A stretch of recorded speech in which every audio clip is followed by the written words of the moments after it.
2001 മലയാള സിനിമയിലെ ഏറ്റവും വലിയ 10ാമത്തെ വിജയമായി മാറിയത് ദിലീപ്, കുഞ്ചാക്കോ ബോബൻ എന്നിവർ നായകന്മാരായി എത്തി സുന്ദർദാസ് സംവിധാനം ചെയ്ത ദോസ്താണ്. ഫെബ്രുവരി 16 ഓഫ് സീസണിൽ റിലീസായി എത്തിയ ചിത്രത്തിൽ നായികയായി എത്തിയത് കാവ്യ മാധവനായിരുന്നു.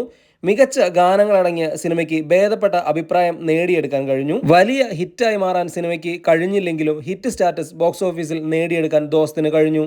2001 ഏറ്റവും വലിയ 9ാമത്തെ വിജയമായത് സുരേഷ് ഗോപി നായകനായി എത്തിയ സുന്ദര പുരുഷനാണ്. ജോസ് തോമസ് സംവിധാനം ചെയ്ത സിനിമയിൽ 2 നായികമാരായിരുന്നു. നന്ദിനിയും ദേവയാനിയും.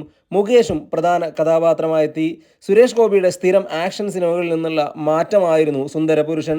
കോമഡി ട്രാക്കിലെത്തിയ ചിത്രത്തിന് മികച്ച പ്രതികരണമാണ് ലഭിച്ചത്. ഒക്ടോബർ 12 റിലീസ് ചെയ്ത ചിത്രം കുടുംബ പ്രേക്ഷകരെയാണ് ലക്ഷ്യമിട്ടത്. മികച്ച അഭിപ്രായം നേടിയ സിനിമ കുടുംബ പ്രേക്ഷകരെ ആകർഷിച്ച് ഹിറ്റ് സ്റ്റാറ്റസ് നേടിയെടുത്തു. 2001 ഏറ്റവും വലിയ 8ാമത്തെ വിജയം മോഹൻലാലിന്റെ പ്രജയാണ്. ഡിസംബർ 21 ക്രിസ്തുമസ് റിലീസായെത്തിയ ചിത്രത്തിന് സമ്മിശ്ര പ്രതികരണമാണ് ലഭിച്ചത്. അക്കാലത്തെ മലയാള സിനിമയിലെ ഏറ്റവും വലിയ ബഡ്ജറ്റ് ചിത്രങ്ങളിലൊന്നായിരുന്നു പ്രജ. വലിയ താരനിരയും ചിത്രത്തിൽ അണിനിരന്നിരുന്നു. അക്കാലത്തെ സൂപ്പർ ഹിറ്റ് കൂട്ടുകെട്ടായ ജോഷി രഞ്ജി പണിക്കർ ടീമാണ് ഈ ചിത്രം അണിയിച്ചൊരുക്കിയത്. വലിയ പ്രതീക്ഷയിൽ റിലീസ് ചെയ്ത ഈ മാസ് ആക്ഷൻ എന്റർടൈനറിൽ രഞ്ജി പണിക്കരുടെ തീപാറുന്ന ഡയലോഗുകൾ ഉണ്ടായിരുന്നു. ജോഷിയുടെ ഗംഭീര മേക്കിങ്ങും പ്രേക്ഷകനെ തിയേറ്ററിൽ പിടിച്ചിരുത്തി. എങ്കിലും ചിത്രത്തിന്റെ ഹൈപ്പിനനുസരിച്ചുള്ള പ്രതികരണം പ്രേക്ഷകരിൽ നിന്ന് നേടിയെടുക്കാൻ പ്രജയ്ക്ക് കഴിഞ്ഞില്ല. മോഹൻലാലിന്റെ താരമൂല്യം കൊണ്ട് മാത്രം ചിത്രം രക്ഷപ്പെട്ടു. 2001 ഏറ്റവും വലിയ 7ാമത്തെ വിജയം ദിലീപിന്റെ ഇഷ്ടം. സിബി മലയിൽ സംവിധാനം ചെയ്ത ഈ ചിത്രത്തിൽ നവ്യ നായർ ദിലീപിന്റെ നായികയായെത്തി. ഇന്നസെന്റും നെടുമുടി വേണുവും പ്രധാന കഥാപാത്രങ്ങളെ അവതരിപ്പിച്ച ചിത്രത്തിന് മികച്ച പ്രതികരണമാണ് ലഭിച്ചത്. ചെറിയ ബഡ്ജറ്റിൽ ഒരുങ്ങിയ ചിത്രത്തിൽ മികച്ച ഗാനങ്ങളുണ്ടായിരുന്നു. കുടുംബ പ്രേക്ഷകരെ ലക്ഷ്യമിട്ടെത്തിയ ചിത്രം കുടുംബ പ്രേക്ഷകരുടെ വലിയ പിന്തുണയോടുകൂടിയാണ് വിജയമായി മാറിയത്. ദിലീപിന്റെ കരിയറിലെ മികച്ച വർഷങ്ങളിൽ ഒന്നായ 2001 അദ്ദേഹത്തിന്റെ വിജയ ചിത്രമായി ഇഷ്ടം മാറി. ഒക്ടോബർ 27 തിയേറ്ററിലെത്തിയ ചിത്രമായിരുന്നു ഇഷ്ടം. 2001 മറ്റൊരു വിജയ ചിത്രമായിരുന്നു ജയറാമിന്റെ വൺ മാൻ ഷോ. ഷാഫി ആദ്യമായി സംവിധാനം ചെയ്ത ചിത്രം മികച്ച പ്രതികരണം നേടി ഹിറ്റ് സ്റ്റാറ്റസ് നേടിയെടുത്തു. എങ്കിലും പിന്നീട് വന്ന ഷാഫി ചിത്രങ്ങളെ പോലെ ഒരു വമ്പൻ ഹിറ്റ് ആയിരുന്നില്ല വൺ മാൻ ഷോ. ജയറാമിന്റെ നായികയായി സംയുക്ത വർമ്മ എത്തിയ ചിത്രത്തിൽ മന്യയും നായിക റോളിലുണ്ടായിരുന്നു. ലാൽ, കലാഭവൻ മണി, നരേന്ദ്രപ്രസാദ് തുടങ്ങിയവരായിരുന്നു പ്രധാന കഥാപാത്രങ്ങളെ അവതരിപ്പിച്ചത്. മികച്ച ഗാനങ്ങളും ചിത്രത്തിലുണ്ടായിരുന്നു. കോമഡി ട്രാക്കിൽ കഥ പറഞ്ഞ ചിത്രം ജയറാമിന്റെ സ്ഥിരം കുടുംബ പ്രേക്ഷകരെ ലക്ഷ്യമിട്ടെത്തിയ ചിത്രമാണ്. ആ തരത്തിൽ സിനിമ മികച്ച അഭിപ്രായം തന്നെയായിരുന്നു നേടിയതും. 2001 ഏറ്റവും വലിയ 5ാമത്തെ വിജയം വിനയൻ സംവിധാനം ചെയ്ത മമ്മൂട്ടിയുടെ രാക്ഷസരാജാവ്. മമ്മൂട്ടി കമ്മീഷണർ രാമനാഥനായി സ്ക്രീനിൽ തിളങ്ങിയ ചിത്രം തിയേറ്ററിൽ ഹിറ്റ് സ്റ്റാറ്റസ് നേടിയെടുത്തു. ഓഗസ്റ്റ് 31 ചിത്രം റിലീസ് ചെയ്തത്. മമ്മൂട്ടിയുടെ നായികയായി മീന എത്തിയ ചിത്രത്തിൽ ദിലീപും പ്രധാന കഥാപാത്രമായി എത്തിയിരുന്നു. വലിയ ബഡ്ജറ്റിൽ ഒരുങ്ങിയ ഈ ചിത്രം വമ്പൻ ഹൈപ്പിലാണ് തിയേറ്ററിലെത്തിയത്.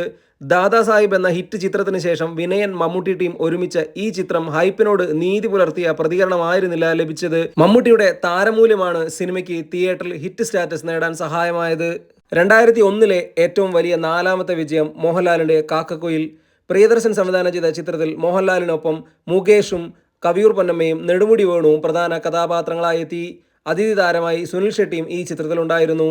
ഏപ്രിൽ 14 വിഷു റിലീസായി എത്തിയ ചിത്രം കുടുംബ പ്രേക്ഷകരെയാണ് ലക്ഷ്യമിട്ടത്. ഭേദപ്പെട്ട പ്രതികരണം മാത്രമായിരുന്നു ചിത്രത്തിന് ലഭിച്ചതെങ്കിലും ഈ കൂട്ടുകെട്ടിലുള്ള വിശ്വാസമാണ് ചിത്രത്തെ ഹിറ്റാക്കി മാറ്റിയത്. വെക്കേഷൻ കാലം ആയതുകൊണ്ട് തന്നെ മികച്ച രീതിയിൽ കളക്ഷൻ നേടി സൂപ്പർ ഹിറ്റ് സ്റ്റാറ്റസ് ആണ് കാക്കക്കുയിൽ 2001 നേടിയത്. 2001 ഏറ്റവും വലിയ 3ാമത്തെ വിജയം കലാഭവൻ മണി വിനയൻ ടീമിന്റെ കരുമാടിക്കുട്ടൻ. വാസന്തിയും ലക്ഷ്മിയും പിന്നെ ഞാനും എന്ന സൂപ്പർ ഹിറ്റ് ചിത്രത്തിന് ശേഷം ഈ കോംബോ ഒരുമിച്ച ചിത്രത്തിൽ നന്ദിനിയായിരുന്നു നായികയായി എത്തിയത്. ഗംഭീര പ്രതികരണം നേടിയ ചിത്രത്തിൽ മികച്ച ഗാനങ്ങളുണ്ടായിരുന്നു. കലാഭവൻ മണിയുടെ തകർപ്പൻ പ്രകടനമാണ് ചിത്രത്തെ മികച്ചതാക്കി മാറ്റിയത്. മാർച്ച് 30 തിയേറ്ററിലെത്തിയ ചിത്രം തിയേറ്ററിൽ സൂപ്പർ ഹിറ്റായി മാറി. 2001 2 ബ്ലോക്ക് ബസ്റ്റർ മാത്രമാണ് ഉണ്ടായത്. അതിലൊന്നായിരുന്നു പറക്കുന്തളിക. 2001 ഏറ്റവും വലിയ 2ാമത്തെ വിജയം. ദിലീപ്, ഹരിശ്രീ അശോകൻ, നിത്യദാസ്, ഒടുവിലുണ്ണികൃഷ്ണൻ, കൊച്ചിൻ ഹനീഫ തുടങ്ങിയവർ പ്രധാന കഥാപാത്രങ്ങളായി എത്തിയ ചിത്രം ചെറിയ ഹൈപ്പിൽ റിലീസ് ചെയ്ത് വമ്പൻ ഹിറ്റായി മാറുകയായിരുന്നു. ദിലീപിന്റെ ഭാഗ്യ ഡേറ്റായ ജൂലൈ 4 തിയേറ്ററിലെത്തിയ ചിത്രം സംവിധാനം ചെയ്തത് താഹയായിരുന്നു. മലയാളത്തിലെ എക്കാലത്തെ മികച്ച കോമഡി എന്റർടൈനറുകളിൽ ഒന്നായി മാറിയ ഈ പറക്കുന്തളിക മികച്ച പ്രതികരണത്തോടെ പല തിയേറ്ററുകളിലും 100 ദിവസങ്ങൾ പിന്നിട്ടു. മോഹൻ സിത്താര ഒരുക്കിയ ഗാനങ്ങളെല്ലാം സൂപ്പർ ഹിറ്റായിരുന്നു. 2001 ഏറ്റവും വലിയ വിജയം മോഹൻലാൽ രഞ്ജിത്ത് ടീമിന്റെ രാവണ പ്രഭു. ആശീർവാദ് സിനിമാസിന്റെ ബാനറിൽ ആന്റണി പെരുമ്പാവൂർ രണ്ടാമതായി നിർമ്മിച്ച ചിത്രമായിരുന്നു രാവണപ്രഭു. 93-ലെ ദേവാസുരത്തിന്റെ രണ്ടാം ഭാഗമായി എത്തിയ ചിത്രത്തിൽ മോഹൻലാൽ ഇരട്ട വേഷത്തിലായിരുന്നു.